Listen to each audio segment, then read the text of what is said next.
Salam saudara yang dikasihi Tuhan. Mari kita buka firman Tuhan dari 1 Tesalonika 5 ayat 21. Kita akan belajar tentang keranjingan hal-hal yang spektakuler. Ini banyak terjadi sekali ya di dalam kekristenan. 1 Tesalonika 5 ayat 21. Firman Tuhan katakan, ujilah segala sesuatu dan peganglah yang baik. Saya mulai dulu dengan kata keranjingan ya. Kata keranjingan itu dalam bahasa Surabaya artinya tergila-gila gitu ya. Tergila-gila dengan hal-hal yang spektakuler. Dan orang memang cenderung suka yang aneh-aneh ya. Suka yang nyeleneh-nyeleneh. Suka yang lain sendiri, lain daripada yang lain. Suka terhadap hal yang spektakuler. Yang wah begitu ya. Ya, kita bicara tentang silat misalnya, silat Koping Hu misalnya pada waktu saya SMA dulu, meskipun saya tidak suka Koping Hu ya, tapi saya punya teman yang sangat keranjingan dengan Koping Hu ya, dia hafal semua jurus-jurus ya. Dan kalau misalnya dia sudah sampai jilid 12, sementara dia mau pinjam lagi untuk jilid yang ke-13, dan dia datang ke persewaan itu, kemudian dipinjam oleh orang lain, waduh, dia sudah ngomel-ngomel di kelas ya. Ngomel-ngomel karena bukunya atau komiknya dipinjam oleh orang lain. Nah, orang Kristen sekarang juga demikian, saudara. Godaannya juga banyak. Godaannya itu ada dari pengajar-pengajar yang menyesatkan, yang menyimpang, yang aneh-aneh. Jadi mereka terpesona, terkagum-kagum, terpikat ya, karena mungkin dalam pandangannya make sense atau masuk akal begitu ya, atau bahkan wah, dalam pikirannya wah, spektakuler begitu ya, karena mereka kurang belajar firman Tuhan ya. Kalau disuruh belajar firman Tuhan atau ikut kelas Alkitab, wah mangkir saudara-saudara. Tapi kalau disuruh main musik, wah getol.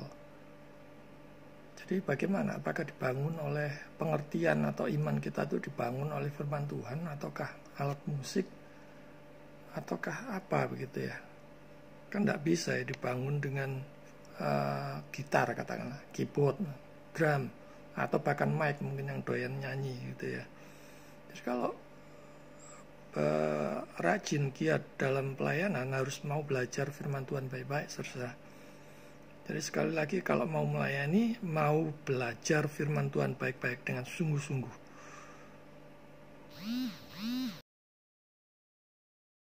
Kalau mau belajar, giat melayani dengan pengertian yang benar, itu awalnya ya. Roma 10 ayat 2 katakan, sebab aku dapat memberikan kesaksian tentang mereka, bahwa mereka sungguh-sungguh giat untuk Allah, tetapi tanpa pengertian yang benar. Wah, yang ini banyak saudara-saudara. Pelayanan kemana-mana, konser kemana-mana dan sebagainya, tapi giliran diajak belajar firman Tuhan, wah ares-aresan, males-malesan gitu. Yesuslah yang harusnya ditinggikan, jadi bukan organisasi, bukan juga diri sendiri dan sebagainya. Dan kebenaran itu kita dapatkan melalui firman Tuhan. Karena banyak mengajarkan yang aneh-aneh ya. Jadi kalau kita lihat sekarang ini gejala-gejalanya, banyak yang mengajarkan aneh-aneh. Perjalanan ke surga neraka lah, seperti cah celup gitu ya, seperti teh celup, malah kebalik cah celup. Seperti melihat malaikat membawa pedang, kemudian diajar Yesus 40 hari, 40 malam dan sebagainya. Banyak sekali pengajaran yang aneh-aneh. Apalagi belum lagi ditambah dengan pengajaran yang didasarkan pada ilustrasi, bukan firman Tuhan. Wah, ini banyak saudara-saudara. Tetapi apakah semua itu sesuai dengan firman Tuhan? Apakah sudah dicek dengan firman Tuhan? Artinya dicek and recheck ya. Apapun itu. Baik itu pengalaman-pengalaman, penglihatan-penglihatan, nubuat-nubuat, ataupun ilustrasi, apakah itu sudah sesuai dengan firman Tuhan? Tidak, saudara, mayoritas langsung percaya begitu saja. Sebab maunya langsung mengalami, langsung diajar sendiri oleh Roh Kudus. Padahal sudah ada kitab suci, saudara. Lantas buat apa kitab suci ada disediakan untuk saudara? Saudara, banyak yang bahwa kitab suci memperlakukannya hanya sebagai kedok kesalahan saja. Artinya membawanya saat ke gereja ya, seminggu sekali, setiap minggu. Tapi malas membacanya, menggalinya dengan sungguh-sungguh. Firman Tuhan. Kemudian muncul tuduhan, wah itu cuma iri, karena kalah tenar, tidak punya pendukung dan sebagainya. Lantas, apakah kita iri terhadap yang rame-rame itu? Yang laris itu, ajarannya laris itu. Kalau saudara, gereja saudara, persekutuan doa saudara yang sudah memberitakan Injil dan Kristus serta mati-matian memberitakan firman Tuhan dengan sungguh-sungguh, namun tetap sepi, saudara tidak perlu iri. Karena sudah berada di jalur yang benar, sudah berada di jalur keselamatan. Saudara justru harus mengasihi jiwa mereka yang masih belum mengenal, yang masih bayi rohani, bahkan yang menyimpang sekalipun. Jadi doakan terus dan bantu memperbaikinya dengan berbagai cara. Apakah itu diskusi, apakah itu tukar mimbar, apakah itu khotbah di sana, apakah dialog dan sebagainya. Jadi sekarang kita menyoroti senang dengan hal-hal yang spektakuler ya. Hal-hal yang wah ketimbang firman Tuhan. Banyak yang dijadikan ukuran rame, banyak yang suka, berarti itu benar. Standar kebenaran bukan itu, saudara-saudara. Apakah Kristus ditinggikan di sana, diberitakan di sana? Apakah Injil salib Kristus diproklamasikan? Apakah firman Tuhan yang ditinggikan, yang diberitakan? Jadi rame, banyak yang suka, dijadikan bukti. Wah, buktinya gerejanya rame, buktinya pengikutnya banyak, buktinya banyak yang loyal. Tetapi apa yang diajarkan, saudara? Yesus yang bagaimana yang diajarkan? Apa sesuai dengan yang digambarkan di dalam kitab suci? Jangan heran setan siap memberikan pasukan pendukung supporter yang aneh-aneh, yang menyimpang dari firman Tuhan, bahkan yang sesat sekalipun atau bertentangan dengan kitab suci. Waspada mengajar kalau dipenuhi dengan kesaksian. Kesaksian itu karena natur kita sebagai orang berdosa itu bisa ditambahi, bisa dikurangi, saudara. Tapi kitab suci, firman Tuhan, itu adalah kesaksian Allah. Satu-satunya standar kebenaran, ya. Waspada juga kalau saudara mengajarkan berdasarkan dongeng pepesan kosong, apalagi kalau menyimpang bahkan bertentangan dengan kitab suci. Tidak peduli profesor, doktor sekalipun yang menyampaikannya. Kalau tidak sesuai dengan firman Tuhan, ya tolak, saudara-saudara. Saudara pengen cepat ngetop, pengen terkenal, pengen diterima di mana-mana, wah gampang, saudara-saudara. Coba saja saudara ngajar yang aneh-aneh, yang nyeleneh, pasti banyak pengikutnya. Ya bilang saja diajar Yesus 40 hari 40 malam. Bilang saja dapat penglihatan ini itu. Melihat langsung malaikat membawa pedang, membawa pesan, begini begitu. Melihat setan menyiksa manusia di neraka, dan sebagainya. Tapi apakah sesuai dengan yang digambarkan kitab suci? Apakah semua itu sesuai dengan yang digambarkan kitab suci? Kebanyakan masa bodoh, saudara-saudara. Ya mungkin saudara pernah mendengar lagu ya yang seperti yang top akhir-akhir ini ya. Gue bodoh amat, begitu ya. Lu nunjukin firman, gue bodoh amat. Nah, bukankah banyak yang demikian, yang cuek? Waspada kalau saudara demikian ya.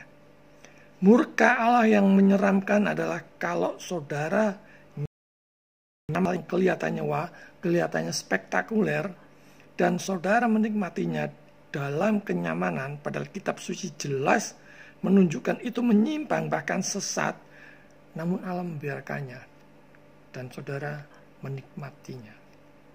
Waspada, saudara. Saudara dalam jalan menuju kebinasaan. Dan itu paling mengerikan kalau Allah sampai membiarkan saudara demikian. Seharusnya tunduk dan hormat pada firman Tuhan yang disampaikan, yang diberitakan, yang dibagikan itu. Malas membaca, menggali, mempelajari sungguh-sungguh kitab suci, supaya tidak mudah saudara itu diombang-ambingkan berbagai rupa-rupa pengajaran dan kesesatan. Terutama lengket kagum terhadap pelayan hamba Tuhan yang top, yang populer, yang terkenal, yang ada di mana-mana dan sebagainya. Kagum dan melekatlah pada Yesus dan firman-Nya. Mengecek dulu dengan kitab suci. Berarti saudara setia, hormat pada Tuhan dan firman-Nya. Kalau asal cerita, padahal tidak sesuai dengan gambaran kitab suci, atau bahkan bertentangan, saudara harus berani menolaknya. Contohnya misalnya kita melihat ya, di bagian mana kitab suci yang menunjukkan setan menyiksa manusia di neraka. Dia itu bapa segala kejahatan.